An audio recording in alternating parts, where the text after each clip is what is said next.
What's up? Welcome to the Arizona Diamondbacks 2026 minor league prospect, whatever the crap you want to call this, extravaganza show. Um, Can you get the title? yeah, we're just gonna title all of these extravaganza or some other crap show. That's what we're gonna call these. Um, this is the first episode that we're gonna do covering a major league team and their minor league organizations, as well as I know minor league baseball just dropped their top 30 list for each team, but we have done the work and have logged in the hours and have created our own top 10 list, our own personal top 10 list. You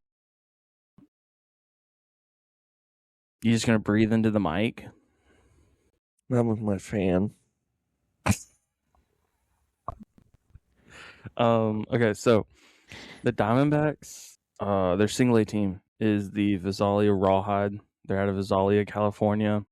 They play at Valley Strong Ballpark, a stadium that is in desperate need of a renovation.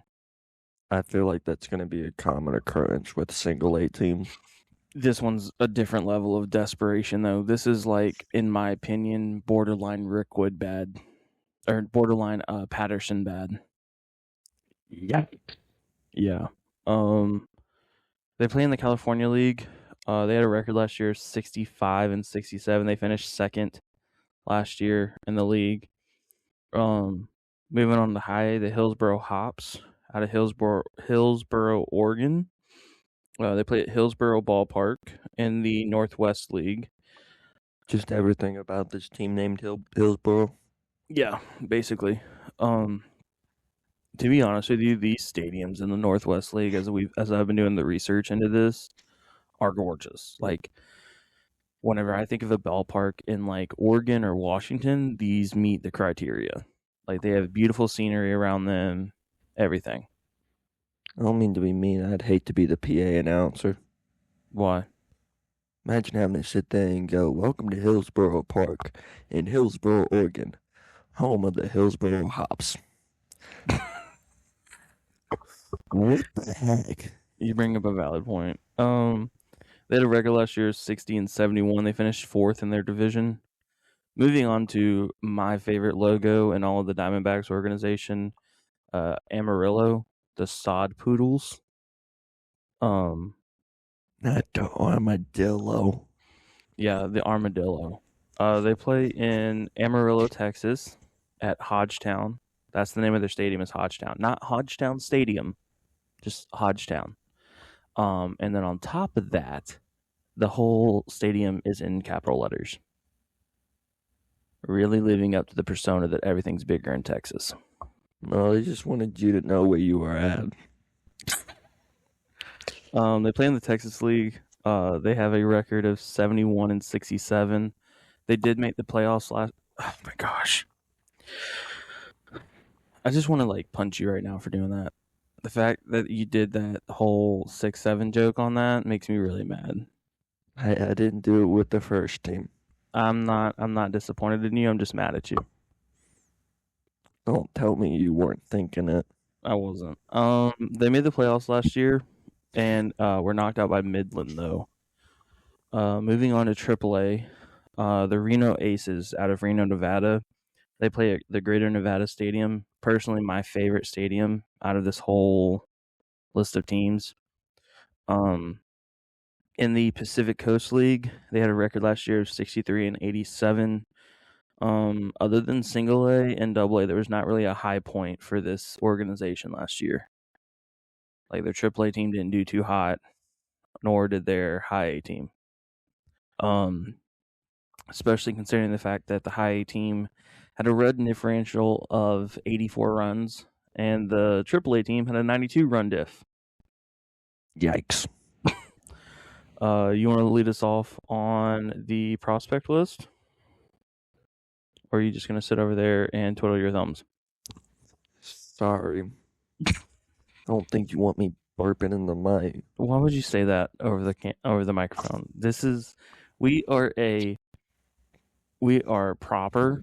we try to do this correctly, you can stop being your true self for a few minutes. I don't know what you're talking about. All right, lead us off on the top 10 list. Uh, First, we have Ryan Waldschmidt. He's a left fielder. Played high in Double A. Played an even amount. One extra game in Double A. 2 extra games in Double A. Okay. Um. No, actually, I think 2 extra games in. Let me check. I think high actually. Yeah, 2 extra games in high, Okay. but was a lot better in Double A. Double A. Okay. So the stats we give for all these players are their totals for 2025. So like a combination of they jumped between high, triple A, double Anywhere. A. Yeah. So he had a 289 average, 419 on base percentage, 473 slugging, 18 home runs, 29 stolen bases, and 78 RBIs. He's already been assigned to the Sod Poodles, the Double A team. I really don't think he'll stay there that long. I mean, this dude is I think, number 59th prospect in all of minor league baseball. I really don't expect him to stay down there too long. I think All-Star break. All-Star break what? Is when he'll go to Triple A.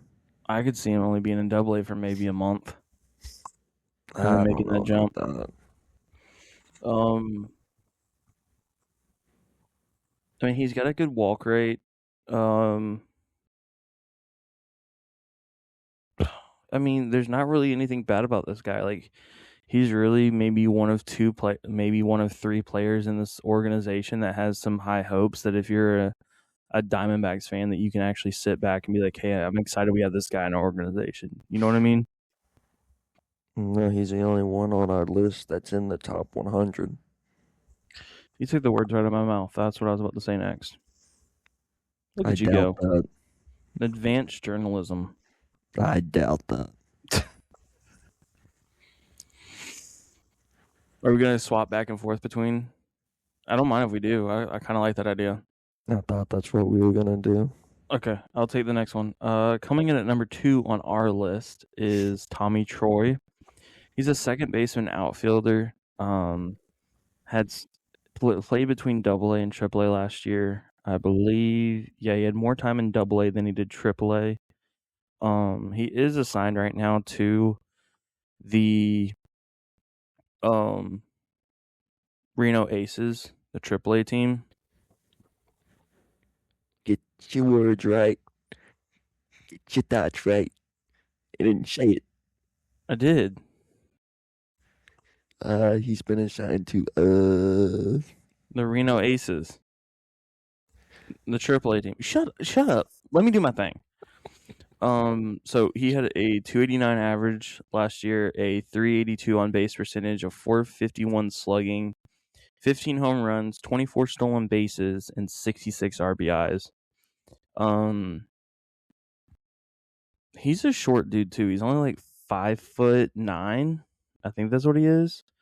He was the 12th pick in the 2023 draft by Arizona. So, I mean, we're going into 2026. He got drafted in 2023. He's making the climb very quickly to make a contention to be a major leaguer this year. How is he short if he's 5'9"? That's short in MLB standards. Like professional baseball standard. Here, you take the next one, and I'm gonna look it up and see what the average height for a professional baseball player is in the major leagues. It's probably like 6'2". Number 3 on our list is JD Dick. I'm guessing that's how you say it. Dicks, not dick. Dicks. There's an X. How does that change it? Gotcha.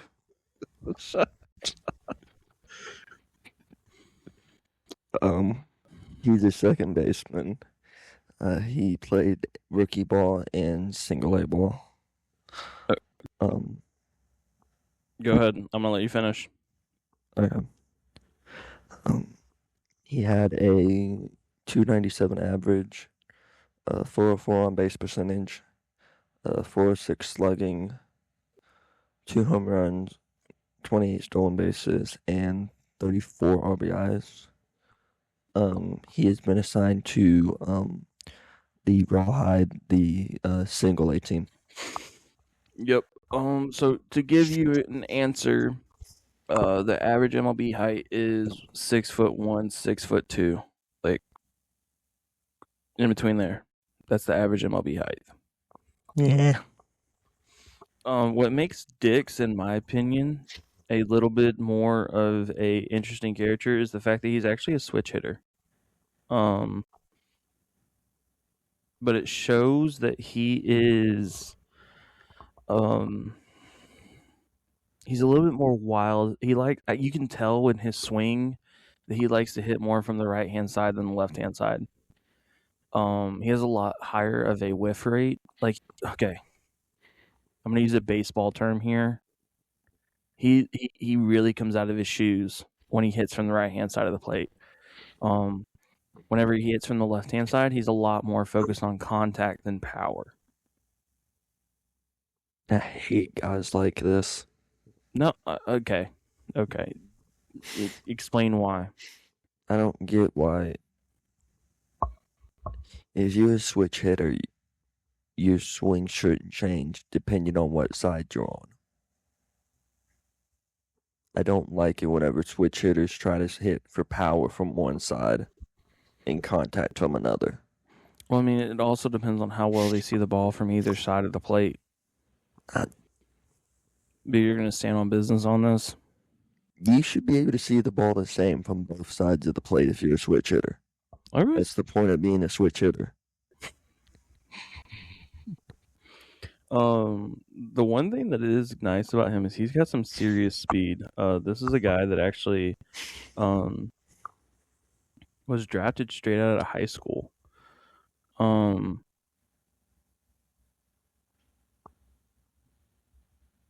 like he is so he's in the same like conversation a lot of times when it comes to like Jared Kelnick and Gavin Lux. And to be honest with you, you're already being like talked about with those guys. I mean, you're looking at the potential of being a solid player. You know what I mean? Mm-hmm. I got something to tell you about. Hold on. After Oh, we're done with this episode, gosh. I have something funny I need to say. This is hilarious.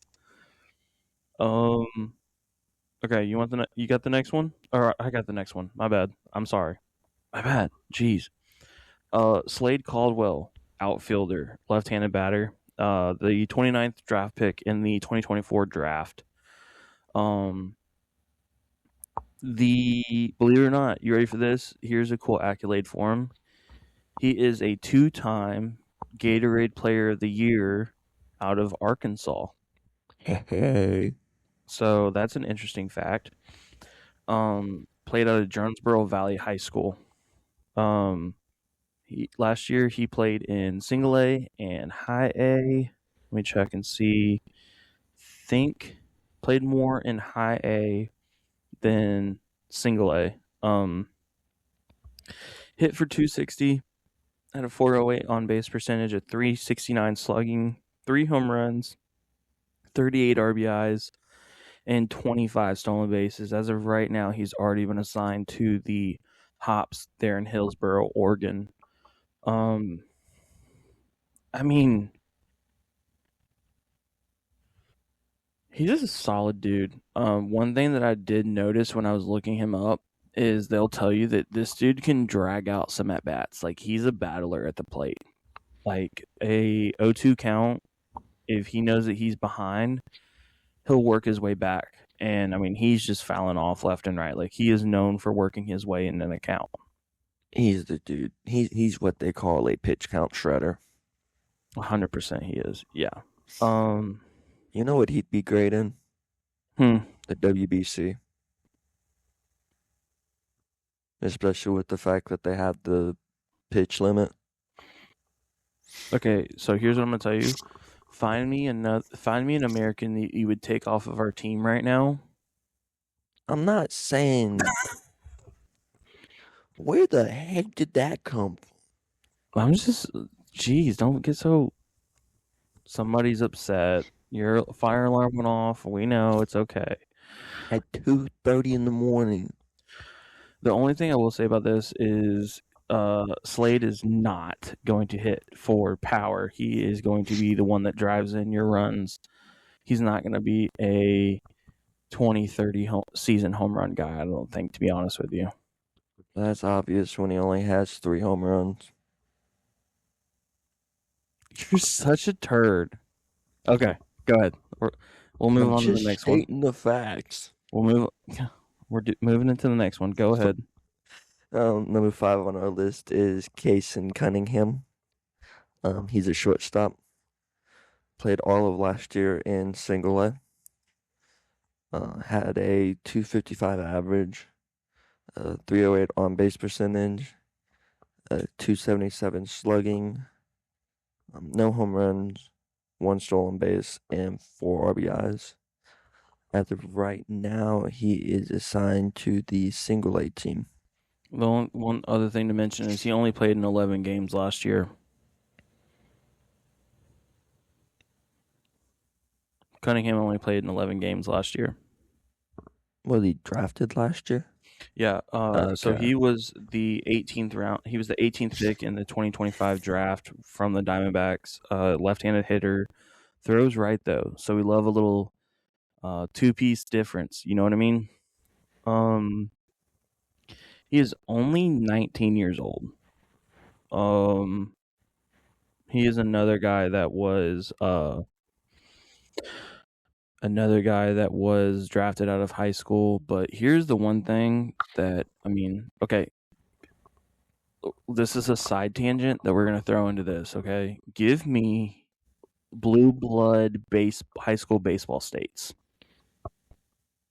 Is this your daily rant? No. This isn't a rant because this will. I want to see your answer because this will give you like context to how good this guy actually is. Give me like 3 states that you think of off the top of your head that are blue blood high school baseball states. Arizona, Okay. Florida, Okay.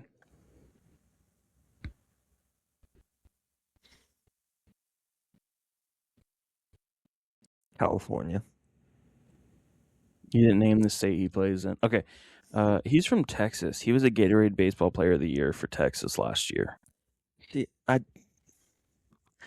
guess watching the draft and stuff, I just don't see a ton of like Texas high schoolers. But I mean, still, with a state that big and a competition that big and that big of a pool to Yeah. pick from, I mean, it's still worth mentioning. His big issue is he needs to work on his swing rate. I mean, his swift is. I mean, he whiffs on so many pitches. Like Whiff alert. his swing rate really needs to be fixed. I mean, in 47 at bats, he struck out 15 times. Whew. You see what I'm saying? So, which I know doesn't sound like a lot, but when you break it down to a statistical standpoint, Oh my gosh. it's kind of high. Moving to number 6 on our list, Demetrio Chrysantes. I butchered that name. I know. He is a second baseman, third baseman. Last year he hit for 252 average, a 358 on base percentage, a 415 slugging. He had 4 home runs, 6 stolen bases, and 29 RBIs. One thing to mention though, 29 RBIs in 34 games. That's impressive. That is pretty impressive. He had 19 strikeouts and 123 at bats. That's pretty good as well. Yeah. I mean, this is a dude that played 34 games and had some pretty big offensive,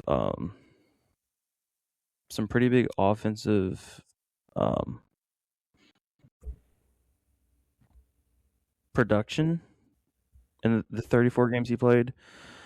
The only thing that will be interesting is to see how he does this year because he was in May of last year that he had a labral tear in his left shoulder, which caused him to miss the rest of the 25 season. Um, so 2026, we'll see what he looks like coming back from that.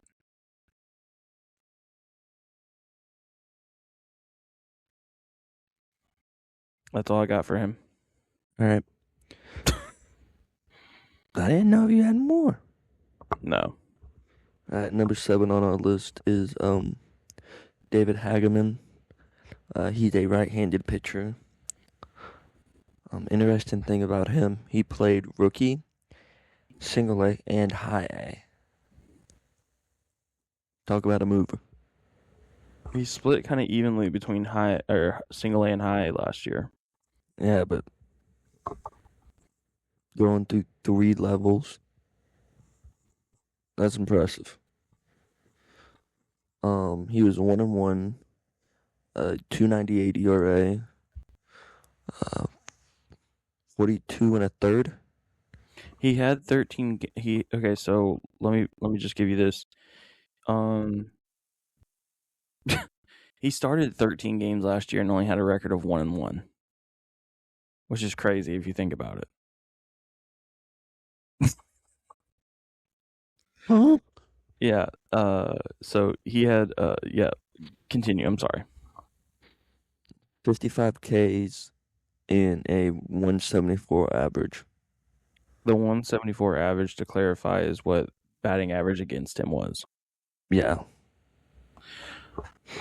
He has a fastball that sits 92 to 94 that can get up to 98 with carry and arm side run. A mid 80 slider and a mid 80 changeup with fade. He's been assigned to the high A team, so the Hillsborough team. So one other thing I want to mention, he was a 4th-round draft pick in the 2024 draft by the Texas Rangers and was sent to the Arizona Diamondbacks in the Merrill Kelly trade. So, I mean, if he's putting up these kind of numbers already, I mean, this is a dude that looks pretty solid. I mean, 6'4" on the mound is really 6'8", 6'7". So, I mean, he's got some. He's definitely a towering figure on that mound out there. Good old modern version of Randy Johnson. No, Randy was like 6'7", 6'8" before he stepped on the mound. Yeah, true. Moving on to number 8 on our list, James Grover. James Grover, played his entire season last year in Double A. He had a 309 batting average, a 399 on base percentage, a 434 slugging, 12 home runs, 56 RBIs, and 3 stolen bases. He was a 2nd-round draft pick in 23 by the Diamondbacks.